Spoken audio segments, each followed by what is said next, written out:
자, 권 실장님 나오셨고, 당번이니까 소개 생략할게요. 네, 일단 워밍업 좀 하죠. 네, 워밍업. 자, 당일날 탄핵, 이건 뭐 많이 나왔으니까 잘했다, 예. 승복한다, 구속해야 한다. 탄핵 이후에 그 언론들 같은 경우는 이제 그 갈등 치유, 그 이제 화합 이런 얘기가 되게 많이 나오잖아요. 그러니까 기존에 갈등이 너무나 지금 양산되어 있다라고 지금 보도가 되고 있는 상황이고 이미 전 대통령이 되었으니까 수사 방식도 조금 후하게 하자 그런 것들이 사설로 많이 나오고 있는 상황인데 하지만 실제로 민심이 그런지 민심은 안 그렇다 이거죠. 예, 민심은 그렇지 않고 승복이 무려 92%입니다. 이 부분은 뭐냐면 기존 보수층들도 거의 지금 이쪽으로 그러니까 진보층 쪽으로 좀 넘어오고 있는 상황이 아닌가라는 것을 보여주는 것이고 상식.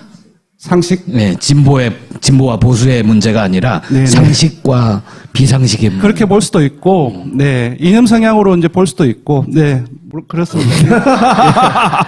많이 컸어. 예.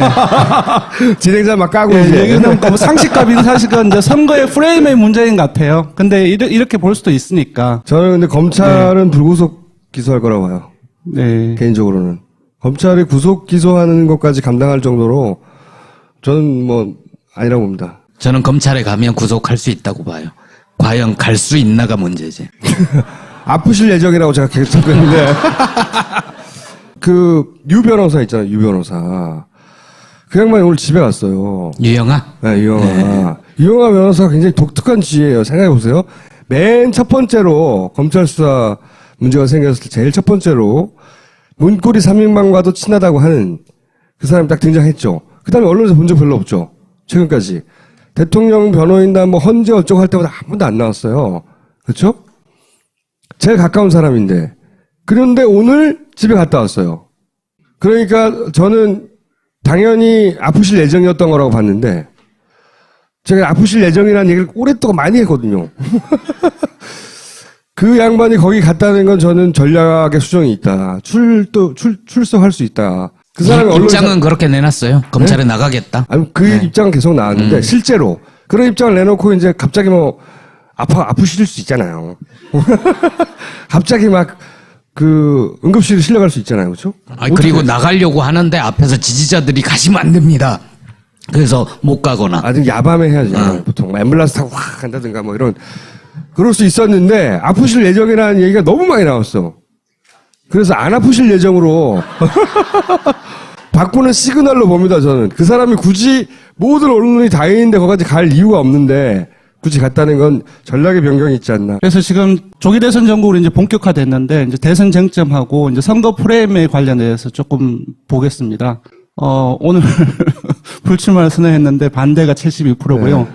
네. 이분 나으리 됐고. 예, 네. 김종인 전 대표가 그 탈당하는 과정 속에서 이제 바른정당이라든지 국민의당하고 제3지대 단일 후보론이 이제 지금 계속 그 개헌을 지렛대로 해서 계속 나오고 있는데 민심은 반대가 60%에 가깝고요.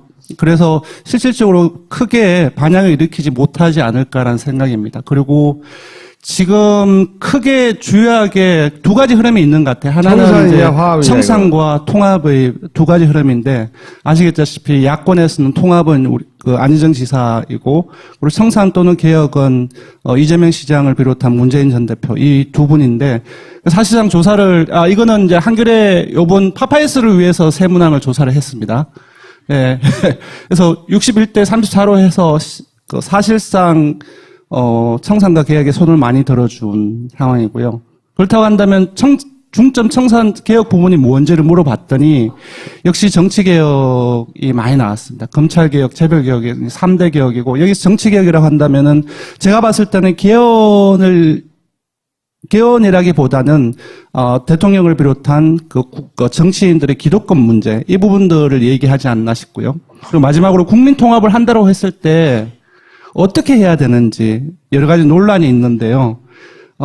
대부분의 사람들이 법 정의와 공정사의 실현을 통해서 국민 통합을 해야 된다는 의견이 많았습니다. 네. 이거 의외네요, 이거는.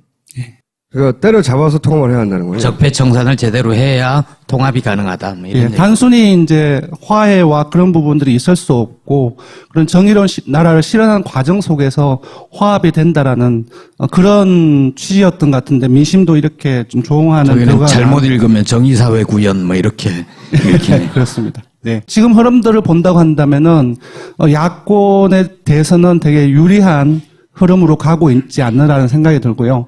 지금 이것은 어제까지네요. 어제까지입니다. 잠깐 보면은 탄핵에 초점을 맞췄는데 탄핵이 된 이후에 불복선언 하기 이전까지는 황교안 권한대행이 4%포인트 정도가 떨어져서 굉장히 많이 떨어진 겁니다. 반면 안희정 지사는 많이 올랐죠. 떨어진 게 일로 갔네요. 예. 황댕 것이 일로 맞습니다. 갔다가 일로 갔어요. 예. 둘 간에 이제 관계가 형성이 되어 있고, 이제 반면 이제 문재인 전 대표 같은 경우는 크게 변화가 좀 떨어졌다가 어제 같은 경우는 다시 올랐고 크게 변화가 없고요. 마찬가지로 안철수 전 대표나 이재명 시장 같은 경우도 크게 변화가 없습니다. 이 두 사람만 주고받고 있는 거네. 예, 눈여겨볼 점은 심상정 정의당 대표가 사실상 1, 2%대에 머물렀는데 요즘 계속 상승세를 보이고 있습니다. 오늘 이제 황교안 불출마 이후에 이제 소개해드릴 텐데 4%포인트까지 올랐고요. 또 이런 상황입니다. 제가 보기에는 이 문재인 전 대표와 심상정 대표가 주고받는 관계가 생길 수 있어요. 예. 이 지지율을 여기가 떨어지고 여기가 올라갈 수도 있고 뭐 큰 정도는 아니어도 이 황교안과 안희정이 주고받는 경우가 있단 말이죠. 지금 사실상 진보층을 대상으로 해서 문재인 대표하고 이재명 시장 같은 경우는 경쟁을 하고 있는 상황인데요. 이 시장이 잘 안 오르잖아요.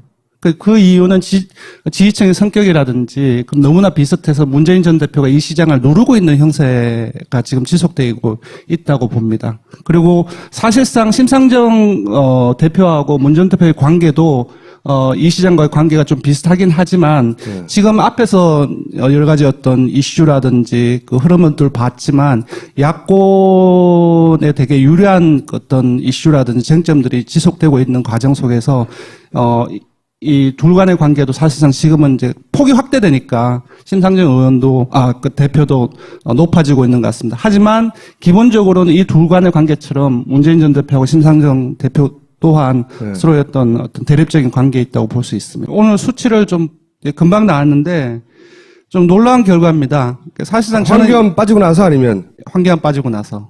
네. 그러면 몇 시간 동안 황교안이 어디로 갔나를 알 수 있겠네요. 네, 맞습니다. 근데 그게 오후 2시에 빠졌는데 2시부터 조사를 한 거야? 아니면 하루 종일? 이전에 황교안이가 살아남아 있었기 때문에 황교안이가 살아남아 있었기 예.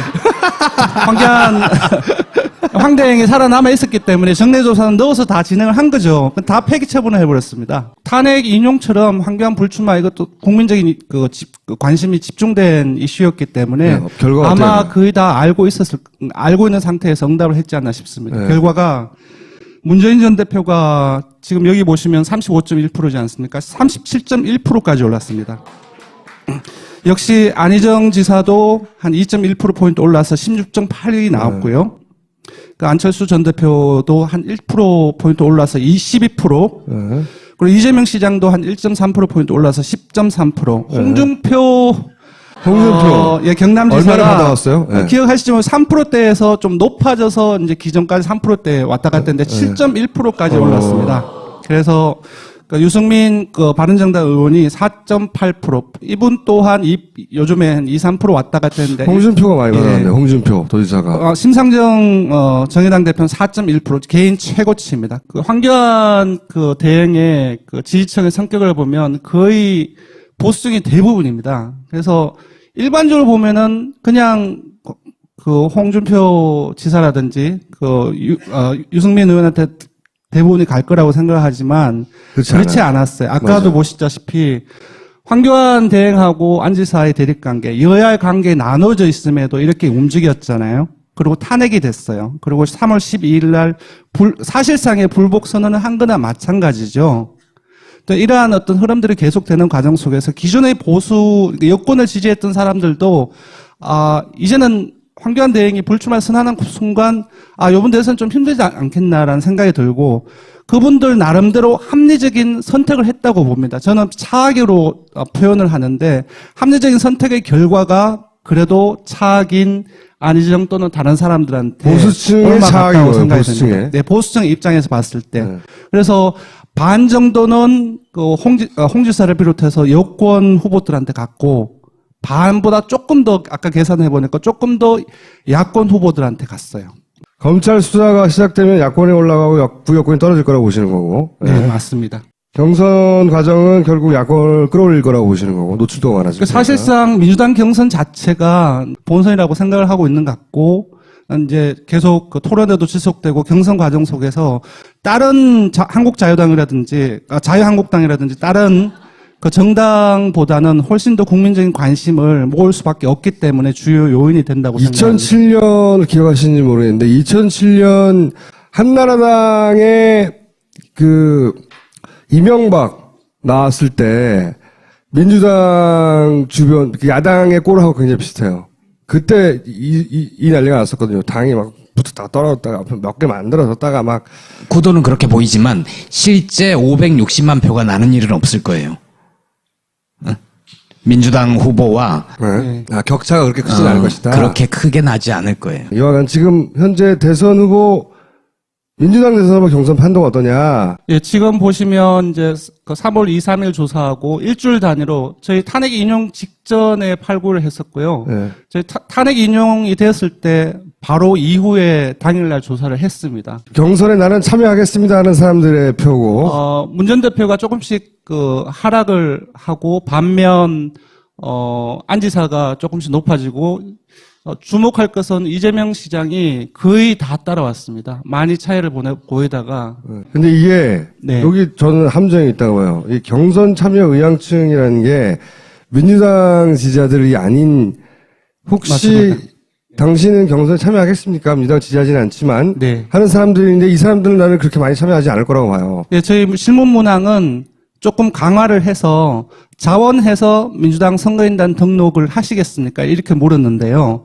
그렇다 할지라도 금방 지적하신 것처럼 민주당을 지지했던 사람, 해오던 사람에 비해서 다른 정당을 지지한 사람들 실질적인 그 응답하고 실제 나타날 실제로 나타날 참여의 그 확률하고는 좀 많이 차이가 있지 않을까 싶습니다. 그러니까 실제 중요한 건 이거라고 봐요, 나는. 예, 민주당 지지층이 조금 중요하겠죠. 그래서 이게 굉장히 중요한데 거의 3월 2, 3일은 되게 많이 높았고요. 이전 조사도 있었는데 거의 60%대 중후반을 계속 유지를 했습니다. 문 전 대표 같은 경우는. 그래서 저는 여기 앞에 네. 안희정 도지사가 이재명 시장한테 지지율이 뭐 4, 5% 정도 이기고 2위 한다고 하는 게 의미가 없다는 거예요. 여기서 지니까. 경선에 참여할 어떤 확률이랄까 가능성 그런 것들을 고려를 해 본다고 한다면 이 결과는 2위가 안희정 지사이긴 하지만 실제로는 경선에서는 이재명 이 시장이 2위로 를 올라설 가능성도 있을 거라고 봅니다. 탄핵 인용 직후에 조사를 한 건데요. 이제 결선 투표 만약에 그 과반이 안 돼서 이제 문재인 전 대표하고 안희정 지사하고 둘이 맞선다고 했을 때 이런 결과가 나타났습니다. 제가 봤을 땐 지금 상황에서 안희정 지사뿐 아니라 이재명 시장을 집어넣어도 거의 비슷한 결과가 나오지 않았을까라는 예상을 하고요. 여기서 좀 주목해서 볼 것은 지난번 소개했을 때하고 거의 비슷합니다. 1차 투표에서 이 둘이 결선 투표에서 맞붙었을 때 이재명 지지층이 거의 한 2대1 비율로 문재인 전 대표 측에 더 많이 가는 상황입니다. 네. 이 조사만 했어요? 1차 투표에서 안희정 지지층이 어디로 이동하는가 그거 없어요? 아니, 안희정의 표가 어떻게 갈라지냐. 이게 그 긴급 조사였거든요. MBN 매일 긴급 조사였는데. 그러니까 이재명 지면이 지지자들한테 욕먹을 조사라는 거예요. 자, 다음 시간에는 그럼 다음부터 거꾸로. 하기로 네. 했습니다. 그걸 좀 다음부터 하기로 했습니다. 예. 의도는 없고요. 네. 그래서 지금 이제 안희정 지사가 주요한 어떤 관심 지점인 것 같아요. 그래서 제가 봤을 땐 기본적으로 민주당 경선은 일반 국민들이 을 대상으로 한 싸움이라기보다는 개혁적인 중도층과 진보층을 대상으로 한 싸움이라고 생각이 들고요. 지지층의 성격을 한번 보시죠. 문재인 전 대표 같은 경우는 중도 진보가 가장 많고요. 안희정 지사라든지 그리고 이재명 시장 또한 조금 차이는 있지만 본인의 지지층조차도 중도 진보로 거의 다 구성이 되어 있습니다. 지금 앞에서 살펴본 여러 가지 어떤 쟁점이라든지 앞으로 나올 수사라든지 그런 것들을 감안을 한다면은 약간 좀 보수적인 어떤 프레임이라고 저는 보는데 통합을 계속 대연정을 계속 얘기를 했을 때 과연 자신들이 기본적으로 많이 가지고 있는 중도 진보층을 계속 끌어올 수 있겠느냐. 그럴 가능성은 좀 낮지 않나 싶고요. 기본적으로 조금 어떻게 보면 조금 고려를 해 봐야 될 지점이 있지 않나 싶습니다. 네. 뭘 고려해봐요? 예. 아니, 그래서 지금 보면 이제 대연정이라든지 이제 그거는 대개혁하고 대통합으로 조금 변형을 시켜서 얘기를 하고 있는데 어제 토론회에서도 마찬가지로 대연정을 중심으로 얘기를 계속 해오고 있습니다. 이제 확률로 따지자 본다면은 앞으로 이제 계속 나올 여러 가지 쟁점이라든지 그런 흐름들을 봤을 때 네, 1차로 끝날 가능성이 조금 더 높지 않냐 그런 생각이 듭니다. 나는 이 2차까지 가도 좋다고 생각하거든요. 흥행도 되고 충분히. 근데 잘 못하고 있어요. 두 분이. 아쉬워요. 저는 오히려. 추세는 이러합니다. 추세는 이러하고 더 궁금한 것은 3자 대결, 4자 대결 이런 수치는 아직 안 나왔죠. 예, 지금 워낙 혼란스러운 상황이기 때문에 어느 정도 정리가 되면 이제는 정리가 됐어. 내가 보기엔. 예, 4월 초에 최종적으로 공식적으로 정리가 되는데 왜냐하면 각 당 경선이 마무리가 되기 때문에 그때부터 본격화할 거지만 김종인 전 대표 넣어봤어요 한번? 탄핵 인용 직후에 긴급조사에서 넣어봤는데 2몇 %로 나왔습니다. 그렇게나 많이 나와요? 예, 예전에는 그 설날 조사 또는 그 신년기획 조사에서는 1%도 안 나왔거든요. 근데 그때 시점 자체가 탈당을 하고 그런 움직임이 되게 상대적으로 많았던 시점이기 때문에 그렇게 많이 나왔는데 아마 더 떨어질 가능성이 넣는다고 한다면은 지금 상황에서는 떨어질 가능성이 높다고 앞으로 넣어줘요. 왜요? 웃기게.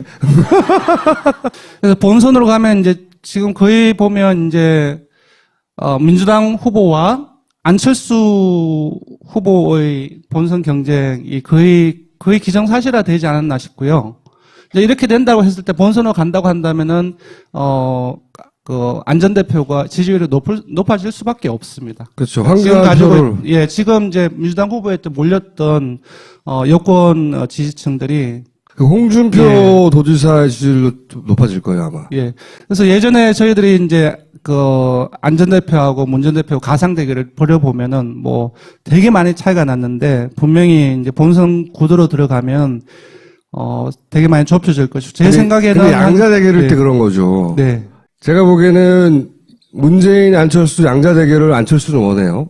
당연하잖아요. 네. 다른 사람 그러니까 진보 말고 보수 성향, 중도 성향을 다 본인이 흡수할 거라고 생각하고 그것도 한 5대3 차이가 났다면 5대3까지 차이 안 날 거라는 거잖아요. 이제는 앞으로. 네. 근데 둘만 달랑 남지 않는다는 거지 이 판에. 홍준표 그렇죠. 도지사 끝까지 갑니다. 네. 여기 잠시 보시겠습니까? 문재인 전 대표 같은 경우는 보수층이 꼴찌가 아니에요. 2위입니다. 황교안 대행이. 그래서 보수도 문재인을 지지한다는 얘기예요. 예. 분명히 본선으로 간다면은 안철수 전 대표가 좁혀지겠지만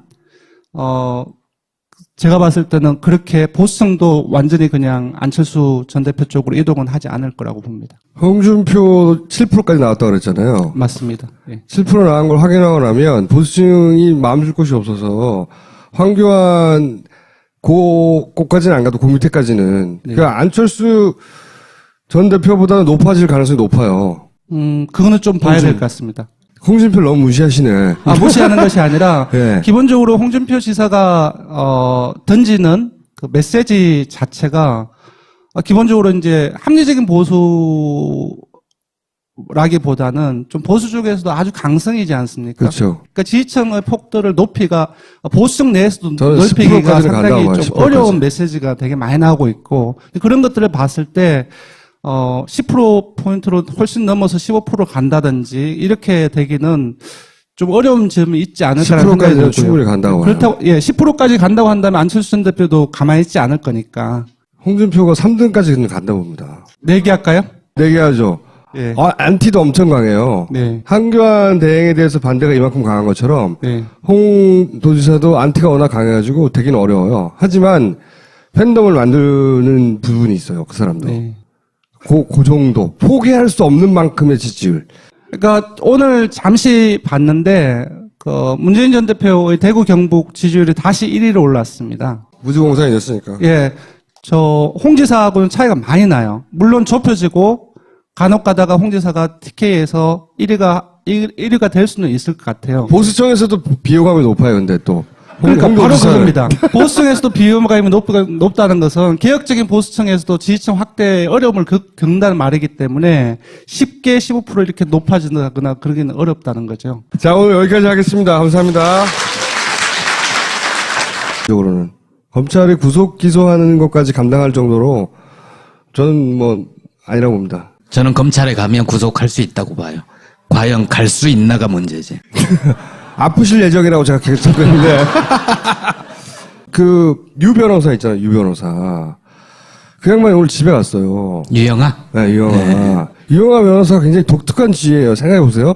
맨 첫 번째로 검찰 수사 문제가 생겼을 때 제일 첫 번째로 문고리 3인방과도 친하다고 하는 그 사람이 딱 등장했죠. 그 다음에 언론에서 본 적 별로 없죠. 최근까지. 대통령 변호인단 뭐 헌재 어쩌고 할 때마다 한 번도 안 나왔어요. 그렇죠? 제일 가까운 사람인데. 그런데 오늘 집에 갔다 왔어요. 그러니까 저는 당연히 아프실 예정이었던 거라고 봤는데 제가 아프실 예정이라는 얘기를 오랫동안 많이 했거든요. 그 양반이 거기 갔다는 건 저는 전략의 수정이 있다. 출석할 수 있다. 그 사람이 입장은 그렇게 내놨어요. 검찰에 나가겠다. 아니, 그 입장은 계속 나왔는데, 실제로. 그런 입장을 내놓고 이제 갑자기 뭐, 아프실 수 있잖아요. 갑자기 막, 응급실에 실려갈 수 있잖아요. 그렇죠? 그리고 나가려고 하는데 앞에서 지지자들이 자, 권 실장님 나오셨고, 당번이가 소개 생략할게요. 네, 일단 워밍업 좀 하죠. 네, 워밍업. 자, 당일날, 탄핵, 이건 뭐 많이 나왔으니까 잘했다. 예. 승복한다. 구속해야 한다. 탄핵 이후에 그 언론들 같은 경우는 이제 그 갈등 치유, 이제 화합 이런 얘기가 되게 많이 나오잖아요. 그러니까 기존에 갈등이 너무나 지금 양산되어 있다라고 지금 보도가 되고 있는 상황이고 이미 전 대통령이 되었으니까 수사 방식도 조금 후하게 하자 그런 것들이 사설로 많이 나오고 있는 상황인데 하지만 실제로 민심이 그런지 민심은 안 그렇다 이거죠. 예, 민심은 그렇지 않고 승복이 무려 92%입니다. 이 부분은 뭐냐면 기존 보수층들도 거의 지금 이쪽으로 그러니까 진보층 쪽으로 좀 넘어오고 있는 상황이 아닌가라는 것을 보여주는 것이고 상식. 네, 진보와 보수의 문제가 아니라 네네. 상식과 비상식의 문제. 그렇게 볼 수도 있고, 네 이념 성향으로 이제 볼 수도 있고, 네 그렇습니다. 많이 컸어. 예. 진행자 막 까고 예, 이제. 여기는 뭐 상식과 비상식은 이제 선거의 프레임의 문제인 것 같아요. 근데 이렇게 볼 수도 있으니까. 저는 근데 검찰은 불구속 기소할 거라고 봐요. 네. 개인적으로. 지금 이것은 어제까지는. 어제까지입니다. 잠깐 보면은 탄핵에 초점을 맞췄는데 탄핵이 된 이후에 불복 선언 하기 이전까지는 황교안 권한대행이 4%포인트 정도가 떨어져서 굉장히 많이 떨어진 겁니다. 반면 안희정 지사는 많이 올랐죠. 떨어진 게 일로 간대요. 예. 황댕 것이 일로 맞습니다. 갔다가 일로 갔어요. 예. 둘 간에 이제 관계가 형성이 되어 있고, 이제 반면 이제 문재인 전 대표 같은 경우는 크게 변화가 없어. 좀 떨어졌다가 어제 같은 경우는 다시 올랐고 크게 변화가 없고요. 마찬가지로 안철수 전 대표나 이재명 시장 같은 경우도 크게 변화가 없습니다. 이 두 사람만 주고받고 있는 거네. 예, 눈여겨볼 점은 심상정 정의당 대표가 사실상 1, 2%대에 머물렀는데 요즘 계속 상승세를 보이고 있습니다. 오늘 이제 황교안 불출마 이후에 이제 소개해 드릴 텐데 4%포인트까지 올랐고요. 또 이런 상황입니다. 제가 보기에는 이 문재인 전 대표와 심상정 대표가 주고받는 관계가 생길 수 있어요. 예. 이 지지율을 여기가 떨어지고 여기가 올라갈 수도 있고 뭐 큰 정도는 아니어도 이 황교안과 안희정이 주고받는 경우가 있단 말이죠. 지금 사실상 진보층 지금 안 됩니다. 그래서 못 가거나. 아직 야밤에 해야지. 보통 앰뷸런스 타고 확 간다든가 뭐 이런 그럴 수 있었는데 아프실 예정이라는 얘기가 너무 많이 나왔어. 그래서 안 아프실 예정으로 바꾸는 시그널로 봅니다, 저는. 그 사람이 굳이 모든 언론이 다 있는데 거기까지 갈 이유가 없는데 굳이 갔다는 건 전략의 변경이 있지 않나. 그래서 지금 조기 대선 전국으로 이제 본격화됐는데 이제 대선 쟁점하고 이제 선거 프레임에 관련해서 조금 보겠습니다. 오늘 불출마를 선언했는데 반대가 72%고요. 이분 나가리 됐고. 예, 네. 김종인 전 대표가 그 탈당하는 과정 속에서 이제 바른정당이라든지 국민의당하고 제3지대 단일 후보론이 이제 지금 계속 그 개헌을 지렛대로 해서 계속 나오고 있는데 민심은 반대가 60%에 가깝고요. 그래서 실질적으로 크게 반향을 일으키지 못하지 않을까라는 생각입니다. 그리고 지금 크게 주요하게 두 가지 흐름이 있는 것 같아요. 하나는 청산이냐, 이제 화합이냐, 청산과 통합의 두 가지 흐름인데 아시겠다시피 야권에서는 통합은 우리 그 안희정 지사이고 그리고 청산 또는 개혁은 이재명 시장을 비롯한 문재인 전 대표 이 두 분인데 사실상 조사를 이거는 이제 한겨레 요번 파파이스를 위해서 세문항을 조사를 했습니다. 예. 그래서 61대 34로 해서 그 사실상 청산과 개혁에 손을 많이 들어준 상황이고요. 그렇다고 한다면 중점 청산 개혁 부분이 뭔지를 물어봤더니 역시 정치 개혁이 많이 나왔습니다. 검찰 개혁, 재벌 개혁이 3대 개혁이고 여기서 정치 개혁이라고 한다면은 제가 봤을 때는 개헌이라기보다는 대통령을 비롯한 그 정치인들의 기득권 문제 이 부분들을 얘기하지 않나 싶고요. 그리고 마지막으로 국민 통합을 한다고 했을 때 어떻게 해야 되는지 여러 가지 논란이 있는데요. 대부분의 사람들이 법 정의와 공정사의 실현을 통해서 국민 통합을 해야 된다는 의견이 많았습니다. 네. 이거 의외네요, 이거는. 그거 때려잡아서 통합을 해야 한다는 거예요. 적폐청산을 제대로 해야 통합이 가능하다. 뭐 이런 예, 얘기. 단순히 이제 화해와 그런 부분들이 있을 수 없고 그런 정의로운 나라를 실현하는 과정 속에서 화합이 된다라는 그런 취지였던 것 같은데 민심도 이렇게 좀 조응하는 저기는 결과가 잘못 읽으면 정의사회 구현 뭐 이렇게 읽히네. 그렇습니다. 네. 지금 흐름들을 본다고 한다면은 야권의 대선은 되게 유리한 흐름으로 가고 있지 않느라는 생각이 들고요.